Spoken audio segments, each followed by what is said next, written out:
Hello friends, जैसा कि आप देख सकते हैं खान सर और रोशन सर के बीच में कंट्रोवर्सी चल रही है, जिसमें खान सर के ऊपर एफआईआर भी दर्ज हो चुकी है।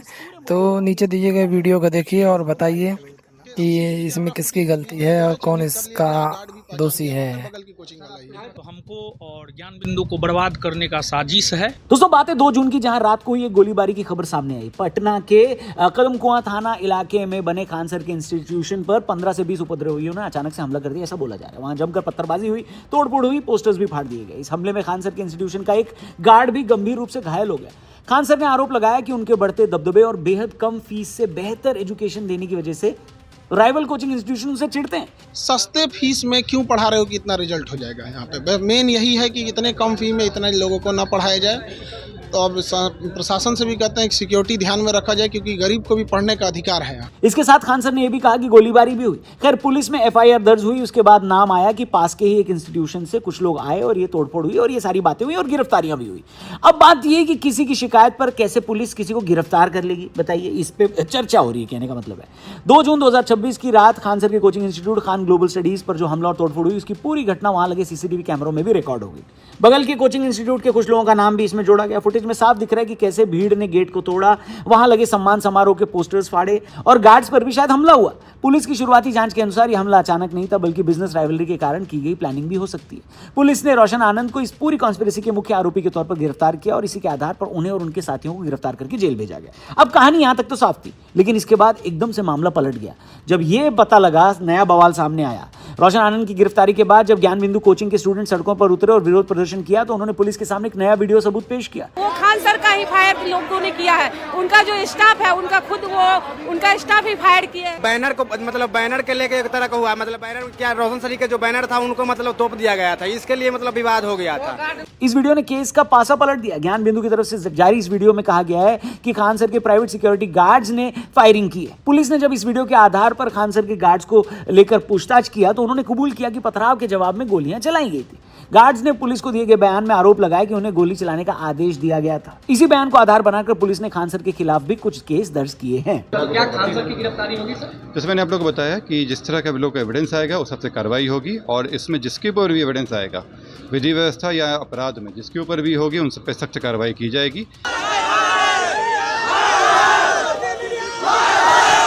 अब ये मामला इतना भी आसान नहीं जितना दिख रहा है। खान सर के सपोर्टर्स ये कह रहे हैं कि लोग इनसे इसलिए चिढ़ते हैं क्योंकि ये कम फीस में गरीबों को पढ़ाते हैं और यहां से हजारों बच्चे पुलिस भर्ती में सिलेक्ट भी हो रहे हैं। कई एक्सपर्ट्स बता रहे हैं कि ये बयान आमतौर पर पुलिस पर दबाव बनाने के लिए किया गया था। इसके अलावा दर्ज बयानों को देखने पर यह पता चलता है कि 2 जून की रात को जब पहली बार पुलिस मौके पर पहुंची, तो पटना पुलिस के आला अधिकारियों ने सीसीटीवी फुटेज के आधार पर साफ कहा कि वहां सिर्फ पथराव और मारपीट हुई है, फायरिंग नहीं हुई है। लेकिन खान सर की शुरुआती बयान ये बताते हैं कि उनके यहाँ पर फायरिंग भी हुई है। जब वीडियो सबूत सामने आया तो पता चला कि फायरिंग विपक्षी गैंग ने नहीं, बल्कि खुद उन्हीं के गार्ड्स ने की थी। 8-10 राउंड तो हम देखे हैं यहाँ पे। गोलीबारी भी हुई है। देखिए उस समय इतना घटना हुआ। अभी जो घायल है, जो मेन, हम लोग तो अंदर से भी अपने चेंबर में थे। दूसरे पक्ष का कहना है कि खान सर ने पुलिस को गुमराह करने और राइवल कोचिंग के डायरेक्टर रोशन आनंद को बुरी तरह फंसाने के लिए मामले को जरूरत से ज्यादा बढ़ा चढ़ाकर और झूठे दावों के साथ पेश किया ताकि वो खुद विक्टिम कार्ड खेल सके, ऐसा उनके राइवल्स बोल रहे हैं। ये जो है पूरी तरीका से अगर देखा जाए तो हमको और ज्ञान बिंदु को बर्बाद करने का साजिश है। और जहाँ तक घटना का सवाल है, घटना की जानकारी मेरे को थी भी नहीं। मैं पिछले 3 दिन से बीमार चल रहा हूँ और मैं किडनी का पेशेंट हूँ। अब दोस्तों, सवाल ये उठता है कि पटना में तमाम कोचिंग वाले हैं, मतलब जितने लोग पटना में रहते नहीं उससे ज्यादा पढ़ाने वाले अपनी क्लासेस लगाए बैठे हैं। ऐसे में ये बवाल हुआ क्यों?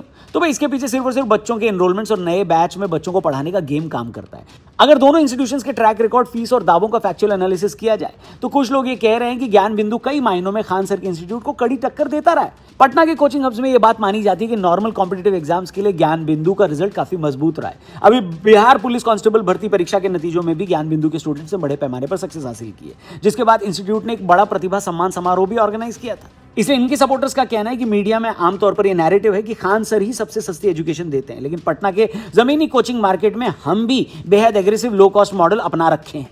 अब देखिए, कौन ज्यादा सस्ता पढ़ा रहा है, कौन ज्यादा महंगा पढ़ा रहा है, ये डिबेट तो चलती रहेगी और लोग अपने डेटा और फैक्ट्स लाके लोगों को बताते रहेंगे। लेकिन यहाँ पर बात यह है कि जिन शिक्षकों को, जिन सर लोगों को बच्चों को सही शिक्षा देकर अच्छा आदमी बनने के लिए प्रेरणा स्रोत माना जाता है, वो अगर आपस में इस तरीके से लड़ रहे हैं, अगर लड़ रहे हैं, तो ये क्या मैसेज देगा? स्टूडेंट्स के मन में भी और समाज के मन में भी। इसके ऊपर डिबेट चल रही है सोशल मीडिया और मीडिया पर, लगातार लोग अपने अपने कमेंट्स कर रहे हैं। देखिए, आप फला सर के फैन हैं या दूसरे वाले सर के फैन हैं, किस खेमे में हैं, किसको सपोर्ट करते हैं, सोशल मीडिया पर अपनी स्ट्रेंथ दिखा सकते हैं, लेकिन इससे मामला सुलझेगा नहीं, बल्कि और ज्यादा बिगड़ता चला जाएगा। अब मीडिया देखें या सोशल मीडिया देखें, दोनों पक्ष के लोग आपस में लगातार आ रहे हैं और एक दूसरे पर इल्जाम लगा रहे हैं। पर यहां पर सबसे बड़ा सवाल यह है कि जिन शिक्षकों को स्टूडेंट्स को सही शिक्षा देकर अच्छा नागरिक बनने के लिए प्रेरणा स्रोत माना जाता है, वो अगर आपस में लड़ेंगे तो कैसे मामला सुलझेगा? यहां बात किसी टीचर को सपोर्ट करने की नहीं हो रही है, बल्कि सारे टीचरों से, सारे शिक्षकों से ये पूछने की हो रही है कि भैया ये बताइए कि अगर आप लोग आपस में ऐसे लड़ेंगे या कॉम्पिटिटिव बने रहेंगे, कॉम्पिटिटिव बने रहने में प्रॉब्लम नहीं, उसके बदले में जो वायलेंस हो रहा है उसके ऊपर सवाल उठाया जा रहा है, तो इससे बच्चों में क्या मैसेज जाएगा? तो अगर आप लोग ही खेमा बनाकर एक दूसरे के ऊपर हमला करेंगे, मैं शब्दों से हमला करने की भी बात कर रहा हूं, अगर ऐसे ही अटैक करते रहेंगे, आइडियोलॉजिकली एक दूसरे के दुश्मन बने रहेंगे, तो फिर देश के नेताओं से आप लोग कैसे लड़ेंगे?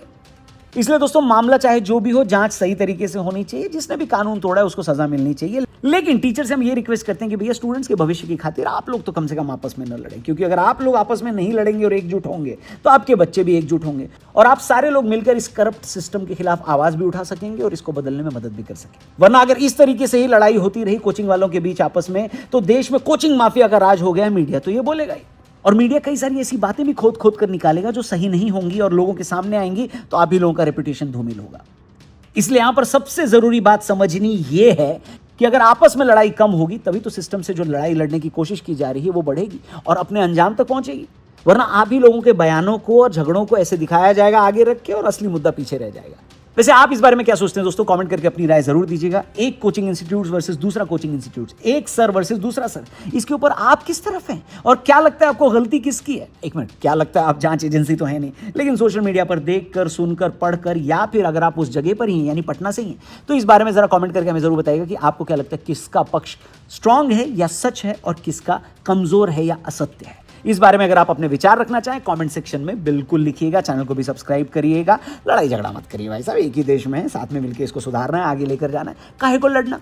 बाकी हेलो, हमारा लेटेस्ट पॉडकास्ट जरूर देखना, आनंद रंगनाथन के साथ इतनी फायर बातचीत हुई ना भाई साहब, मजा आ जाएगा। लिंक डिस्क्रिप्शन में दिया है। द रौनक पॉडकास्ट यानी टीआरपी चैनल पर यह पॉडकास्ट ऑलरेडी लाइव हो चुका है।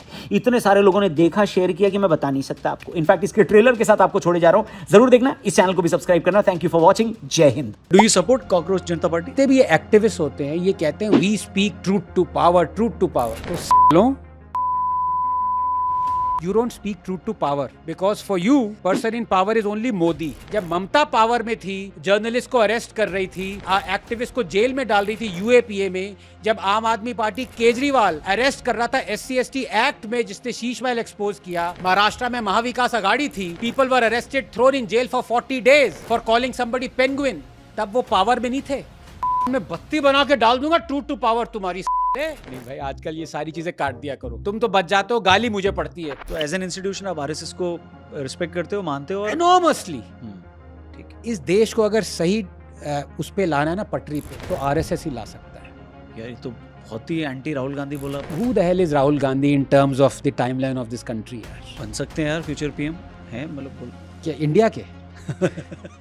ये देश में फ्रीडम ऑफ स्पीच कभी थी नहीं, तो मैं ये नहीं कह रहा कि मोदी जी के जमाने में नहीं है, कभी नहीं थी। अब मेरे को कोई सुनता नहीं है, सब आपको सुनते हैं। अब you are the voice of Yogi and Modi, अब आपको नहीं सुन रहे लोग, तो मुझे कौन सुनेगा? ज्यादा ही तो नहीं बोल दिया भाई। कोई जयंती हो गई, महात्मा गांधी, सॉरी मोहनदास करमचंद गांधी की जयंती हो गई, उस पे महात्मा नहीं बोला आपने, उनका नाम बोला ना। अब मैं महात्मा रौनक तो नहीं बोलूंगा ना। तो मैं महात्मा हूँ नहीं ना। नहीं, तो वो महात्मा है।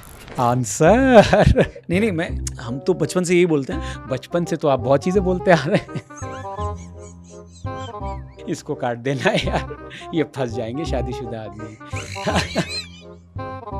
स्टेट मदरसा क्यों चला रहा है? स्टेट हज सब्सिडी क्यों दे रहा है? स्टेट इंटरेस्ट फ्री लोन्स क्यों दे रहा है? वक्फ लैंड पे आप सेटअप करिए शॉप।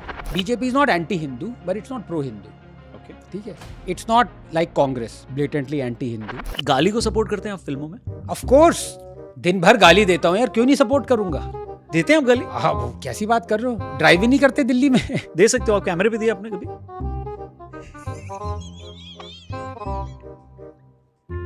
एक आया है कि आनंद रंगनाथन बीजेपी को क्रिटिसाइज इसलिए करते हैं क्योंकि जो बीजेपी को ज्यादा क्रिटिसाइज करता है वो एंड में बीजेपी में चला जाता है। The best comment, honestly, it is so true. Oh my God. जाते आते ये भी सुनते जाओ, Modi is 100 times better than anybody from the opposition. सुन लिया।